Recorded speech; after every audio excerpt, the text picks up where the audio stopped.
서울의 하늘이 회색빛으로 물들어가는 오후, 윤서연은 병원 복도를 따라 걸으며 한숨을 내쉬었다. 28살의 그녀는 간호사로서 3년째 이 대형 사립병원에서 일하고 있었다. 오늘도 평소와 다름없이 환자들을 돌보는 일상이었지만 그녀의 마음은 무거웠다. 어머니의 병세가 악화되어 코가의 수술이 필요했지만 그 비용을 감당할 수 없는 상황이었다. 서연 씨, 잠시 시간 괜찮아요? 갑작스러운 부름에 서연은 고개를 들었다. 병원장인 김태준 원장이 그녀를 향해 걸어오고 있었다. 늘 엄숙한 표정으로 병원을 누비던 그가 오늘은 유독 긴장된 표정이었다. 네, 원장님. 서연은 공손히 대답했다. 내 사무실로 좀 올라와 줄래요? 드릴 말씀이 있어서. 서연은 의아함을 느끼며 원장의 뒤를 따라 엘리베이터를 타고 최상층으로 올라갔다. 원장실에 들어서자 뜻밖의 인물이 그곳에 앉아 있었다. 강주혁 회장의 비서로 알려진 박정민이었다. 강주혁은 송곳그룹의 회장으로 한국에서 손꼽히는 재벌 중 하나였다. 앉으세요, 서연 씨. 원장이 서연을 안내했다. 서연이 자리에 앉자 박정민이 입을 열었다. 윤서연 씨, 오늘 이렇게 만나게 되어 반갑습니다. 저는 강주혁 회장의 비서 박정민입니다. 네, 안녕하세요. 서연은 혼란스러운 상황에 어색하게 인사했다. 직접적으로 말씀드리겠습니다. 저희 회장님께서 윤서연 씨에게 제안을 하고 싶어 하십니다. 서연은 의아한 표정으로 비서를 바라보았다. 자신과 같은 평범한 간호사에게 무슨 제안이 있을까 싶었다. 아시다시피 저희 회장님께서 6개월 전 불의의 교통사고로 혼수 상태에 빠지셨습니다. 서연은 고개를 끄덕였다. 강주혁 회장의 사고 소식은 전국적으로 보도된 바 있었다. 특히 이 병원의 VIP 병동에서 치료를 받고 있다는 소식은 병원 내에서도 잘 알려져 있었다. 회장님의 상태가 호전될 기미가 보이지 않는 가운데 몇몇 이사들이 경영권 다툼을 시작했습니다. 현재 송곳그룹은 심각한 내분에 휩싸여 있고 이로 인해 주가도 크게 하락했습니다. 서연은 여전히 이 대화가 자신과 무슨 관련이 있는지 이해하지 못했다. 회장님의 할머니이신 강 여사께서는 회사를 지키기 위한 방안을 오랫동안 고민하셨습니다. 그리고 박정민은 잠시 말을 멈추고 숨을 고른 뒤 계속했다. 회장님이 결혼을 하는 것만이 현 상황을 타개할 수 있는 유일한 방법이라는 결론에 도달하셨습니다. 결혼이요? 서연은 더욱 혼란스러워졌다.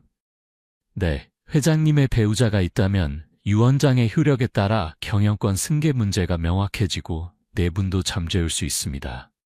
원장이 끼어들었다. 그리고 그 대상으로 서연 씨를 선택하셨다는 거예요. 서연은 충격의 말을 잇지 못했다. 자신이 혼수 상태의 억만장자와 결혼을? 물론 이것은 형식적인 결혼이 될 것입니다. 회장님께서 깨어나신다면 그때 모든 것을 재논의할 수 있고 만약 박정민은 말을 고르며 계속했다. 만약 최악의 상황이 온다면 윤서연 씨는 송곳그룹 지분의 25% 충분한 위자료를 보장받게 됩니다. 서연의 머릿속이 복잡해졌다. 믿기 힘든 제안이었다. 그런데 어머니의 병원비가 떠올랐다. 수술비만 해도 5천만 원이 넘는 금액이었다. 제가 왜... 하필 저인가요? 서연이 떨리는 목소리로 물었다. 박정민이 답했다. 강 여사께서 직접 선택하셨습니다. 회장님을 담당하는 간호사인 당신의 성실함과 따뜻한 마음씨를 높이 평가하셨어요. 또한 그는 잠시 망설이다 말을 이었다.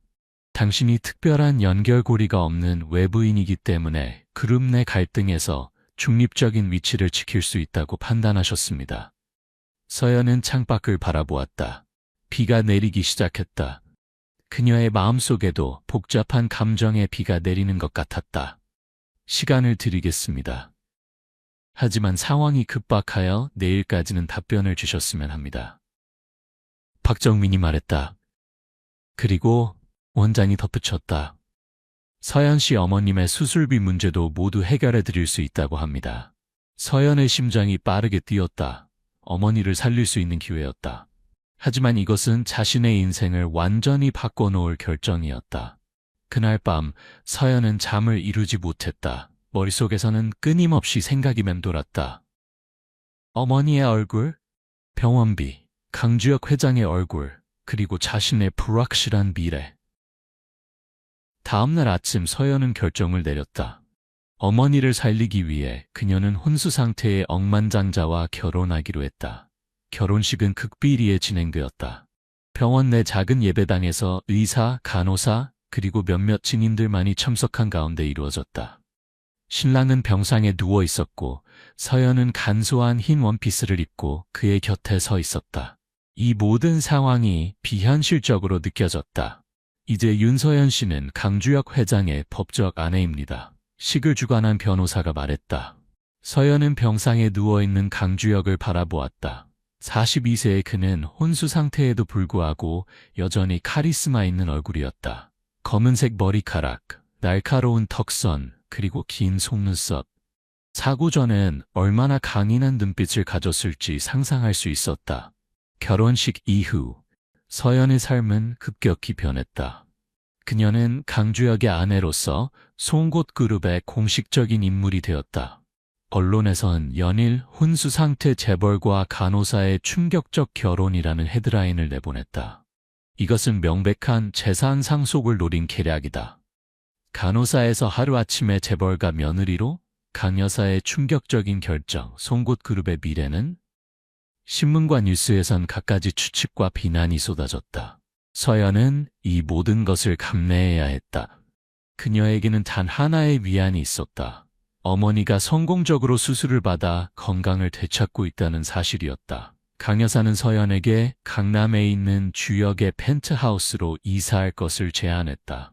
그러나 서연은 정중히 거절했다. 그녀는 여전히 병원에서 근무하며 주역을 직접 간호하기를 원했다. 대신 병원 근처의 작은 아파트로 이사했다. 이 아이가 마음에 드는구나.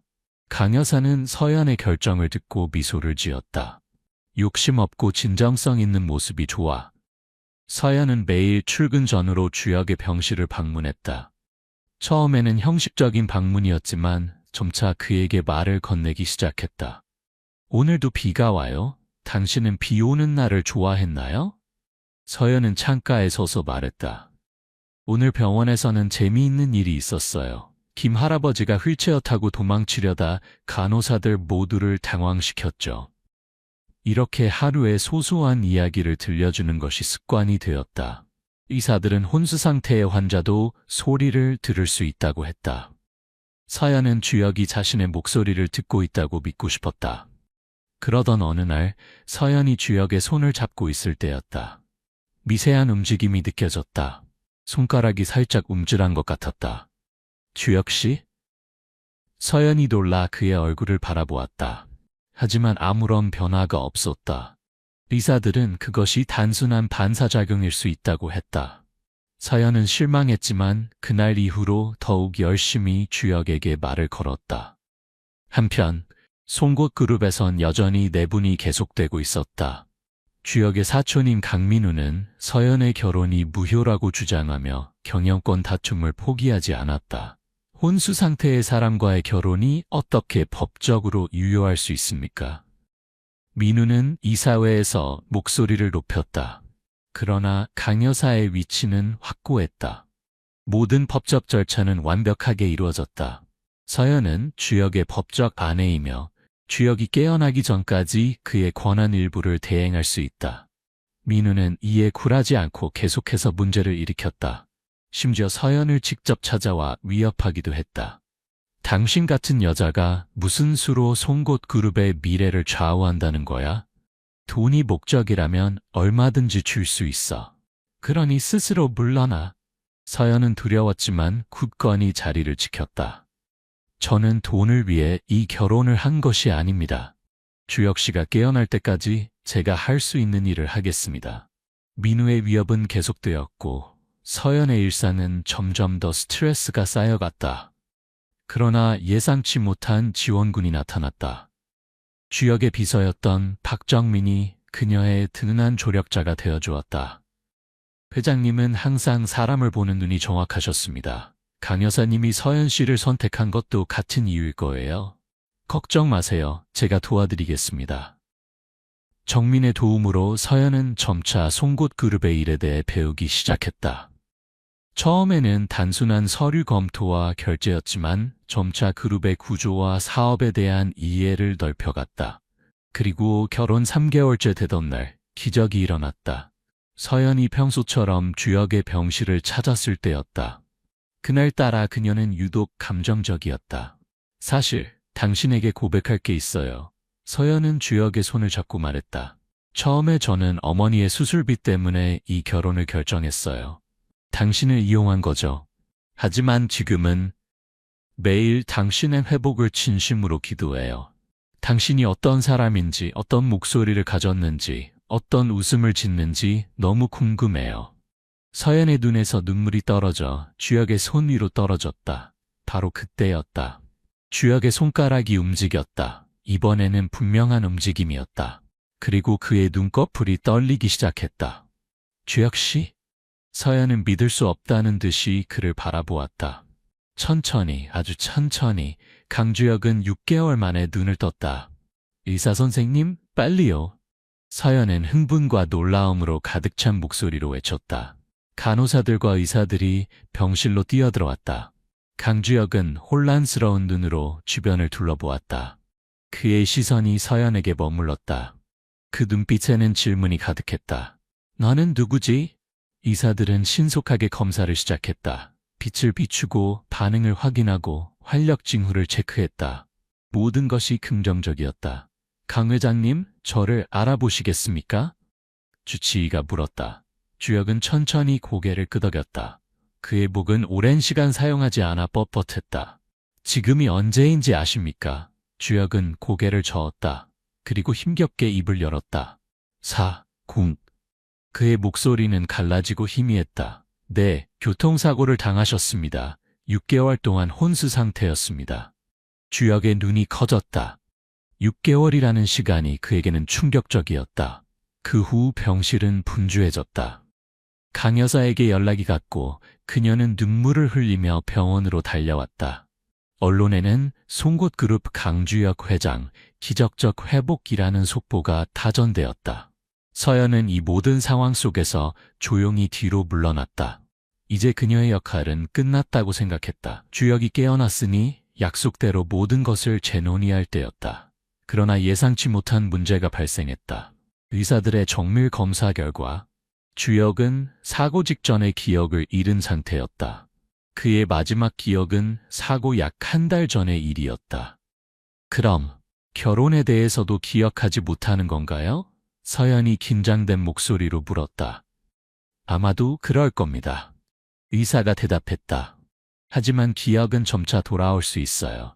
지금은 그에게 너무 많은 정보를 한꺼번에 주지 않는 것이 좋겠습니다. 강 여사는 이 상황에 대해 깊이 고민했다. 그리고 서연을 불러 이야기를 나눴다. 서연아, 주역이 아직 모든 것을 받아들일 준비가 되지 않았어. 우리가 천천히 상황을 설명해야 할 것 같구나. 어떻게요? 우선은 너희가 이미 약혼 상태였다고 말하는 게 어떨까? 그리고 사고 후에 결혼했다는 사실은 나중에 알려주자. 서연은 망설였다. 거짓말을 하는 것이 옳지 않다고 생각했다. 하지만 강 여사의 걱정스러운 표정을 보니 이해가 되었다. 주역이 갑자기 모든 진실을 알게 된다면 그의 회복에 악영향을 미칠 수도 있었다. 알겠습니다. 하지만 언젠가는 진실을 말해야 해요. 물론이지. 때가 되면 모든 것을 솔직하게 이야기할 거야. 다음 날 서연은 떨리는 마음으로 주역의 병실을 찾았다. 그는 창가에 앉아 바깥 풍경을 바라보고 있었다. 햇빛이 그의 얼굴을 비추고 있었다. 안녕하세요, 주역 씨. 서연이 조심스럽게 인사했다. 주역은 고개를 돌려 서연을 바라보았다. 그의 눈은 여전히 혼란스러웠지만 어제보다는 선명한 빛을 담고 있었다. 당신이 윤서연 씨죠? 그의 목소리는 아직 약했지만 또렷했다. 네, 기억하고 계셨군요.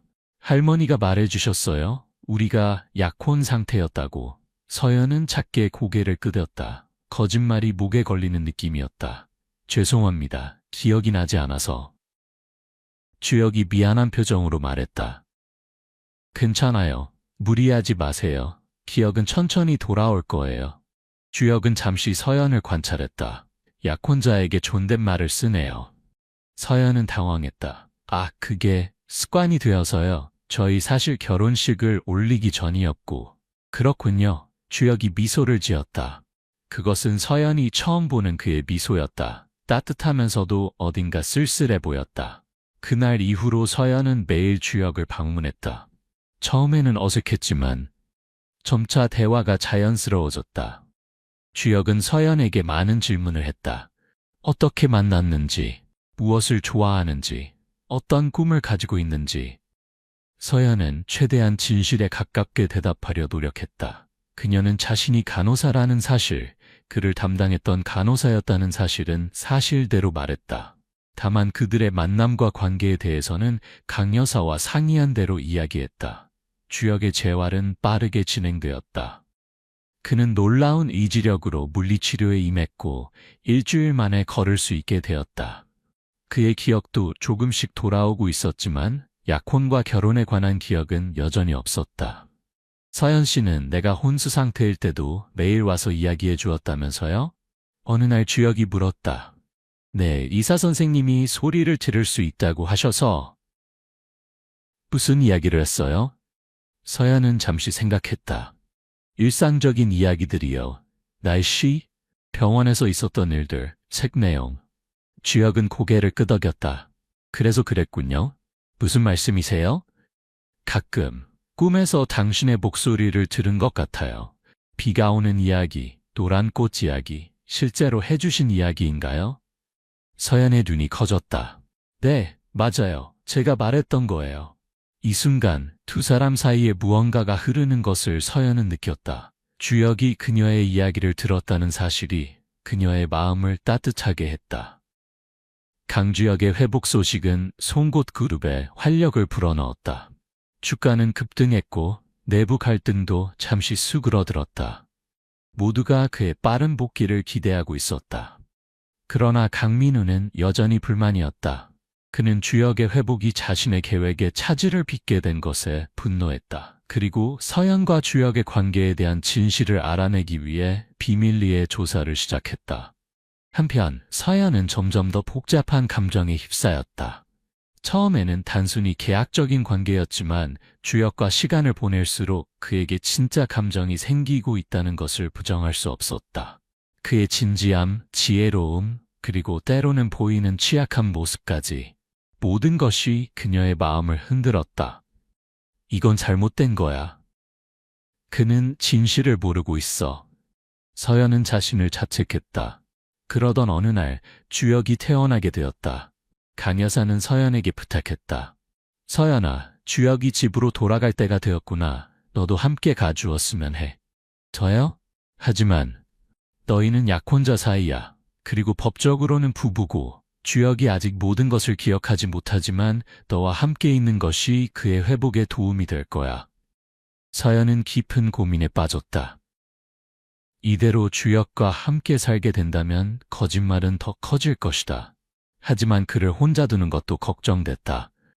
제가 그의 회복을 돕고 싶어요. 하지만 별도의 방을 써야 할 것 같습니다. 강 여사는 이해한다는 듯 고개를 끄덕였다. 물론이지. 주혁의 강남 펜트하우스는 충분히 넓단다. 서연은 가방 몇 개만 들고 강주혁의 펜트하우스로 이사했다. 아파트 전체가 통유리로 되어 있어 서울의 전경이 파노라마처럼 펼쳐져 있었다. 현대적인 인테리어와 고급스러운 가구들은 그녀가 상상했던 그대로였다. 마음에 드세요? 주혁이 물었다. 너무 멋져요. 서연은 솔직하게 대답했다. 사실 이곳의 인테리어를 누가 했는지 기억이 나지 않아요. 주혁은 쓴 웃음을 지었다. 내 집인데도 낯설게 느껴지네요. 서연은 그의 말에 가슴이 아팠다. 그가 기억을 되찾기를 진심으로 바랐다. 첫날 밤 서연은 게스트룸에서 잠을 청했다. 하지만 잠이 오지 않았다. 이 모든 상황이 너무 비현실적으로 느껴졌다. 그녀는 침대에서 일어나 거실로 나갔다. 어둠 속에서 서울의 불빛이 반짝이고 있었다.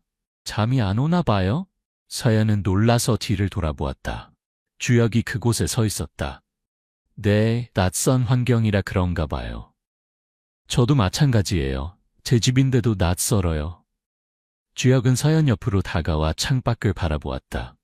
우리가 어떻게 만났는지 말해줄래요? 서연은 잠시 머뭇거렸다. 그리고 최대한 진실에 가깝게 이야기했다. 제가 당신을 담당하는 간호사였어요. 처음에는 그저 환자와 간호사 관계였죠. 하지만 점차 서연은 말을 고르며 계속했다.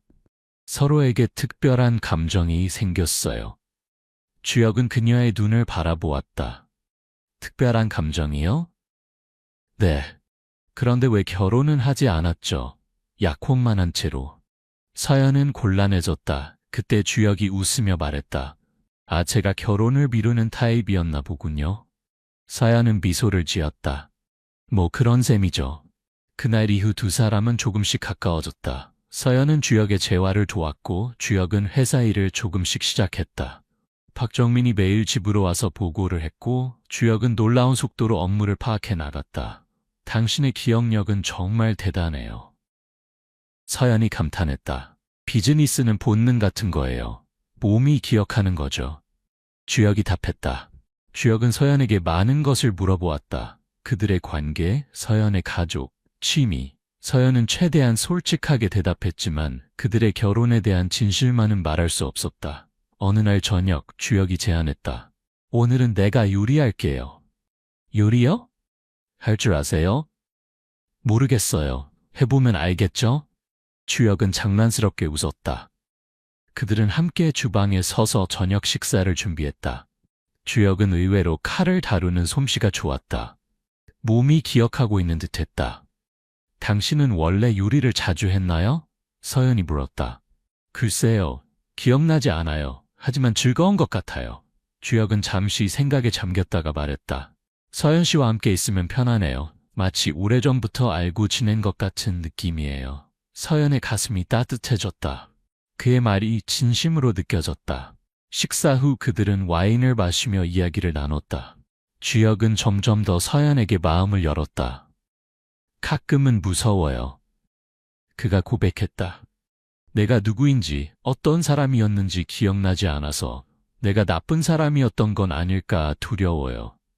서연은 그의 손을 잡았다. 당신은 나쁜 사람이 아니에요. 강한 사람이고 똑똑한 사람이고 따뜻한 마음을 가진 사람이에요. 주혁은 고마운 눈빛으로 그녀를 바라보았다. 그리고 서서히 얼굴을 가까이 했다. 서연은 숨을 멈췄다. 그의 입술이 다가오고 있었다. 그 순간 초인종 소리가 울렸다. 두 사람은 흠칫 놀라더졌다. 주혁이 문을 열자 강민우가 서 있었다. 오랜만이군 사촌. 민우가 비웃듯 말했다. 그의 시선이 서연에게 향했다. 아, 소문의 그 간호사로군. 주혁은 미간을 찌푸렸다. 무슨 일이지, 민우? 회사에 문제가 생겼어. 네가 빨리 돌아와야 해. 지금은 늦었어. 내일 얘기하자. 그럴 시간이 없어. 민우의 목소리가 강해졌다. 아니면 네 약혼녀에게 모든 것을 말해줄까? 서연은 긴장했다. 민우가 무엇을 알고 있는 걸까? 주혁은 서연을 바라보았다. 서연 씨, 먼저 들어가 있어요. 민우와 할 이야기가 있을 것 같아요. 서연은 불안한 마음으로 방으로 들어갔다. 그러나 거실의 대화가 들렸다. 대체 무슨 소리야? 주혁의 목소리였다. 너와 그 간호사의 약혼이 가짜라는 소리지. 민우가 비웃었다. 너희는 약혼한 적이 없어. 그녀는 네가 혼수 상태일 때 할머니의 계략으로 결혼한 여자야. 돈 때문에 널 이용한 거라고. 서연의 심장이 멎는 것 같았다. 진실이 드러나는 순간이었다. 무슨 헛소리야. 주혁의 목소리는 차가웠다. 직접 확인해봐. 여기 결혼증명서가 있어. 날짜를 봐. 네가 혼수 상태였을 때 결혼했어. 침묵이 흘렀다. 서연은 문 앞에 서서 떨고 있었다. 이제 모든 것이 끝났다고 생각했다. 문이 갑자기 열려 주혁이 서 있었다. 그의 표정은 굳어 있었다. 사실인가요? 그의 목소리는 낮고 위험했다. 서연은 눈물이 고였다. 설명할 수 있어요. 사실이냐고요? 주혁이 소리쳤다. 서연은 고개를 끄덕였다. 네. 하지만 이유가 있어요. 주혁은 고개를 저었다. 당신을 믿었어요. 모든 것을. 그는 돌아서서 방을 나갔다. 서연은 그 자리에 주저앉았다. 모든 것이 무너져 내리는 것 같았다. 다음 날 아침 서연은 가방을 싸고 있었다. 이제 이곳에 있을 이유가 없었다. 주혁은 밤새 돌아오지 않았다. 그때 전화벨이 울렸다. 박정민이었다. 서연 씨 큰일이에요, 회장님이. 무슨 일이에요? 서연의 심장이 빠르게 뛰었다. 회장님이 회사에서 쓰러지셨어요. 지금 병원으로 이송 중입니다. 서연은 즉시 병원으로 달려갔다. 그곳에서 강 여사를 만났다. 어떻게 된 거예요? 서연이 물었다. 과로와 스트레스래. 게다가 강 여사는 한숨을 쉬었다. 어젯밤 민우가 모든 것을 말했더구나. 서연은 고개를 숙였다. 죄송합니다. 제가 먼저 말했어야 했는데. 괜찮아. 언젠가는 알게 될 일이었어. 다만 이런 식으로 알게 될 줄은 몰랐구나. 서연은 주혁의 병실로 향했다. 그는 침대에 누워 있었다. 창백한 얼굴이었지만 의식은 있었다. 나가줘요. 주혁이 서연을 보자마자 말했다. 주혁 씨, 제발 제 설명을 들어주세요. 설명할 것 없어요. 돈 때문에 저를 이용한 거잖아요. 서연은 눈물을 참으며 말했다. 처음엔 그랬어요. 어머니의 수술비가 필요했어요. 하지만 뭐요? 주혁의 목소리는 차가웠다. 하지만 시간이 지나면서 달라졌어요. 당신이 깨어나길 진심으로 바랐어요. 당신의 목소리를 듣고 싶었고 당신의 웃음을 보고 싶었어요. 주혁은 고개를 돌렸다. 나가주세요. 서연은 더 이상 말할 수 없었다. 그녀는 병실을 나와 복도에 주저앉았다. 모든 것이 끝났다. 그녀는 어머니의 병원비를 위해 시작한 일이 이렇게 깊은 감정으로 발전할 줄 몰랐다. 괜찮니? 강 여사가 다가와 물었다. 서연은 눈물을 닦았다. 저는 괜찮아요. 하지만 주혁 씨가 걱정돼요.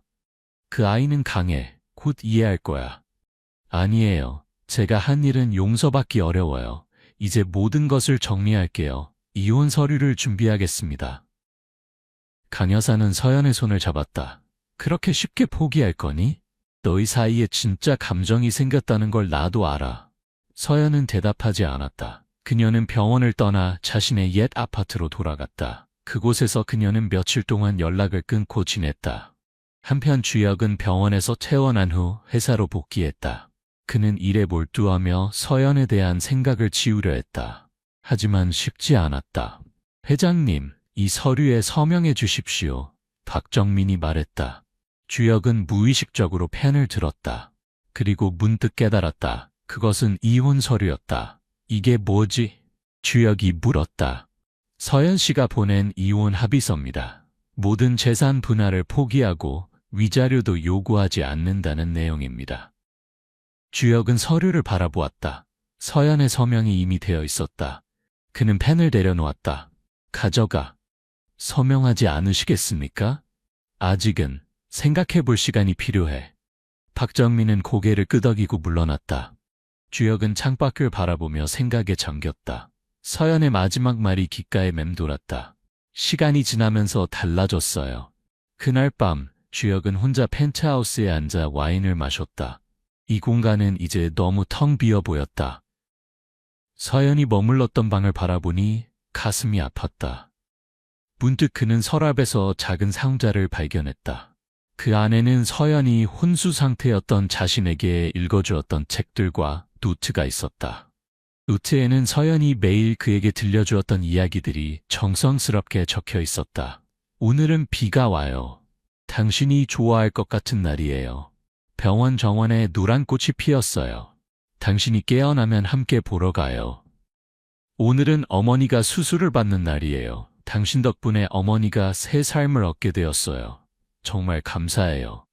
주혁은 노트를 읽으며 눈물을 흘렸다. 이것은 연기가 아니었다. 진심이었다. 다음 날 그는 서연의 아파트를 찾아갔다. 하지만 그녀는 그곳에 없었다. 이웃에게 물어보니 며칠 전 짐을 싸서 떠났다고 했다. 주혁은 절망감을 느꼈다. 그는 어디서부터 찾아야 할지 몰랐다. 그때 그의 전화가 울렸다. 강 여사였다. 주혁아, 서연이를 찾고 있니? 네, 할머니. 어디 있는지 아세요? 그 아이의 어머니가 계신 병원에 있을 거야. 나주의 요양병원이란다. 주혁은 즉시 나주로 향했다. 그곳 요양병원에서 그는 서연을 발견했다. 그녀는 정원에서 어머니와 함께 앉아 있었다. 서연 씨. 서연은 놀라서 고개를 들었다. 주혁 씨. 잠시 이야기 좀 할 수 있을까요? 서연은 어머니에게 잠시 쉬라고 말하고 주혁을 따라 나왔다. 여기까지 어떻게 오셨어요? 서연이 물었다. 당신을 찾아서요. 왜요? 이혼 서류에 서명하려고요? 주혁은 고개를 저었다. 아니요, 서명하지 않을 거예요. 서연은 놀랐다. 왜요? 당신의 노트를 읽었어요. 혼수 상태일 때 저에게 해준 이야기들. 서연은 얼굴이 붉어졌다. 그건 진심이었죠? 주혁이 그녀의 눈을 바라보며 물었다. 서연은 고개를 끄덕였다. 네, 진심이었어요. 처음에는 돈 때문에 시작했을지 몰라도 나중에는 달라졌다고 했죠? 네. 주혁은 한 걸음 다가갔다. 저도 마찬가지예요. 처음에는 당신이 약혼자라는 이야기를 믿었어요. 하지만 시간이 지나면서 그것이 사실인지 아닌지가 중요하지 않게 되었어요. 중요한 건 당신과 함께 있을 때 느끼는 감정이었어요. 서연의 눈에 눈물이 고였다. 하지만 저는 당신을 속였어요. 그리고 저는 당신을 용서합니다. 우리 모두 실수를 해요. 하지만 중요한 건 그 이후에 어떻게 하느냐예요. 주혁은 주머니에서 작은 상자를 꺼냈다. 그 안에는 반지가 있었다. 이번에는 제대로 해보고 싶어요. 윤서연 씨, 저와 진짜로 결혼해 주시겠습니까? 계약이 아닌 사랑으로? 서연은 눈물을 흘리며 고개를 끄덕였다. 네, 정말 그러고 싶어요. 주혁은 그녀를 품에 안았다. 그리고 오랫동안 기다려온 키스를 나눴다. 6개월 후 서연과 주혁은 제주도의 작은 교회에서 두 번째 결혼식을 올렸다. 이번에는 진짜 사랑으로 맺어진 결혼이었다. 저는 당신을 처음 만났을 때부터 이미 사랑에 빠졌던 것 같아요. 비록 그때 제가 의식이 없었지만 주혁은 서연에게 속삭였다. 서연은 웃음을 터뜨렸다. 그럴 리가요. 진심이에요. 제 영혼이 당신의 목소리를 들었던 거예요. 강 여사는 두 사람을 자랑스럽게 바라보았다. 이번엔 제대로 된 것 같구나. 결혼식 후 서연과 주혁은 송국 그룹을 함께 이끌어 나갔다. 서연은 그룹 내에 의료재단을 설립하여 저소득층 환자들을 위한 지원 사업을 시작했다. 강민우는 결국 그룹에서 물러났고 해외로 떠났다. 그의 배신에도 불구하고 서연과 주혁은 그에게 새 출발의 기회를 주었다. 주혁의 기억은 대부분 돌아왔지만 사고 직전의 일부 기억은 여전히 흐릿했다.